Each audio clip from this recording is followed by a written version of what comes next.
ცაგარში მცხოვრები დევნილები ხელისუფლებას დახმარებას თხოვენ მიზეზი გაუსაძლის პირობებში ცხოვრება. სასტუმრო ლეჩხუმში შესახლებულებს ფართები დაკანონებული არ აქვთ. ამიტომ იძულებით გადაადგილებულ ოჯახებს დროებით გამოყოფილ ბინებში და ისიც უმძიმეს პირობებში უწევთ ცხოვრება. ნახეთ რეპორტაჟი ცაგერიდან. ცაგერში მდებარე სასტუმრო ლეჩხუმში აფხაზეთიდან დევნილი 24 ოჯახი ცხოვრობს. საცხოვრებელი პირობები აქ ყოველწლიურად მძიმდება, როგორც თავად ამბობენ, მათი უმრავლესობა დაუსაქმებელია. ძირითადი შემოსავალი კი პენსია და 22 ლარიანი დახმარება. უკიდურეს მდგომარეობაში ვართ. ყოველნაირად. წამალს ვერ ვყიდულობთ.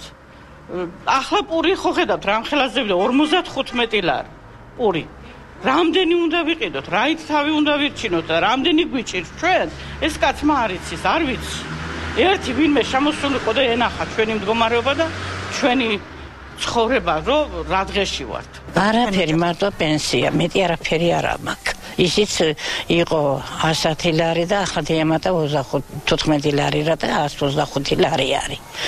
ის რო ვიყიდე ეს ფეჭი ოთახში ვშვალე, ბერი საჭმელი ფული აღარ დამჭა, რომ ამ წევედი ქუთაისში 30 ლარი გზაში დამჭირდა და მეტი ის არა 54 პური კბილზე ვაძლევ. უჭმელი ხერა გავჭერდები. სასტუმრო შენობაში ჩასახლებული დევნილები საყოფა ცხოვრება პირობების გაუმჯობესების მიზნით ხელისუფლებას მიმართავენ. მთავარი მოთხოვნაა მოხდეს მათთვის ფართების გამოყოფა და საკუთრებაში გადაცემა.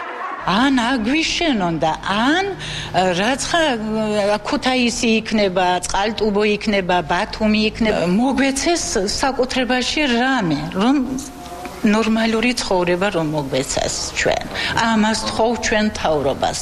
ცაგერის რაიონის ლტოლვილთა სამსახურის მთავარი სპეციალისტის ალუდა კვირიკაშვილის განმარტებით ხელისუფლებამ გასულ წელს დევნილებს საკუთრებაში გადასაცემად რამდენიმე ქალაქში განთავსებული საცხოვრებელი ფართი შესთავაზა, თუმცა მათი დაკმაყოფილება დღემდე არ მოხერხდა. იყო შემოთავაზება, რომ ცაგერის დევნილები გადასახლებულიყვენ გარკვეული ნაწილი ფოთში.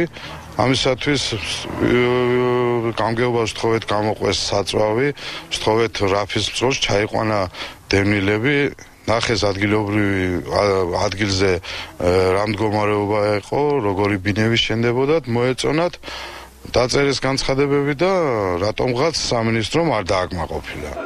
ცაგერის რაიონში სულ 426 დევნილი ცხოვრობს, ყველა მათგანი საცხოვრებელი პირობები თითქმის ერთნაირად მძიმეა.